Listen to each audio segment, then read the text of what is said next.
Welcome to VVSD Looks at Books. I'm your host, Jim Blaney, and our guest this week is Lynn Countryman, and she's the Finance Department Executive Secretary here at Valley View, and she is the Dean of the Retirement Class of 2024, 35 years with VVSD that is about to come to an end, so thank you for being such a valuable member of the staff. But you are a voracious reader, and that's one of the reasons why we brought you on the show today. But I want to talk a little bit about your service in Valley View before we talk about the books. And my first question is this.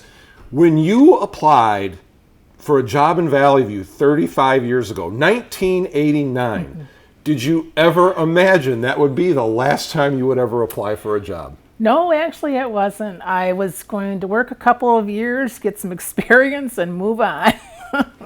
And you ended up just staying. Why? Well, I got married, had a couple kids, and the benefits were very nice here. So I stayed. I like the people, I like the job. I'm going to miss everything. What's the biggest change for the better in your job over the last 35 years? The software system. We've improved. We've come a long way from carbon copies. So was it all hand entry and things like that way back in the day? Yes, it really was. It was hand entry for quite a few years, and then we evolved into more of a better software system and started typing everything instead into computers.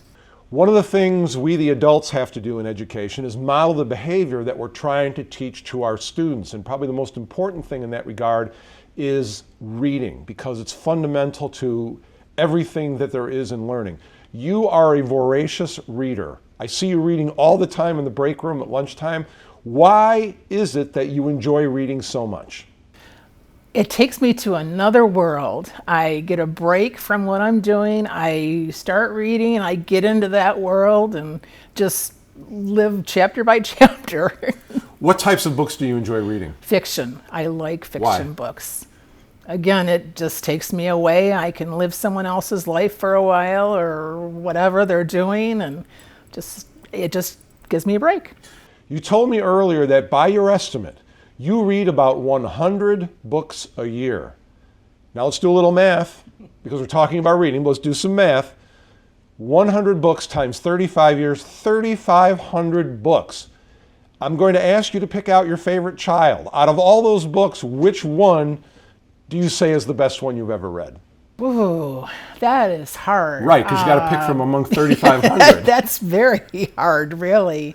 I don't have a particular one book. You throw me on that one.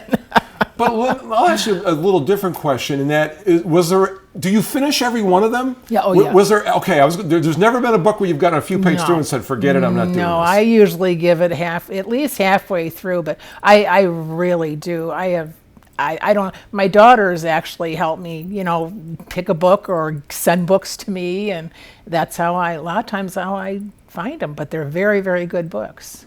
You were nice enough today to bring along some samples of books that you have enjoyed. And I'm going to ask you just briefly about each one of them, about what you like about them, what stood out to you. The first one is Ask for Andrea by Noelle Ely.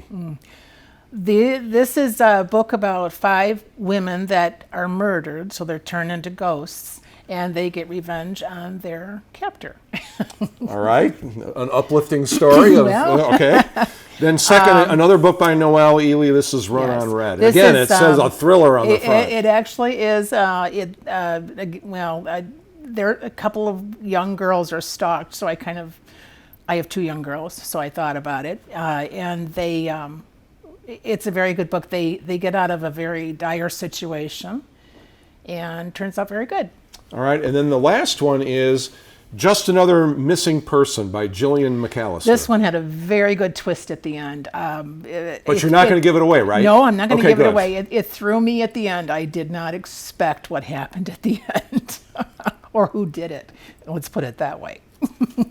As you get ready to close your career, what is going to be the thing that you're going to remember and or miss about being a staff member here? The people, the relationships, the schools, the girls, the men, everybody. I'm going to miss everybody. I'll have to come back quite a bit, just visit. Lynn, thank you so much for joining us, and thank you for 35 years. Oh, thank you.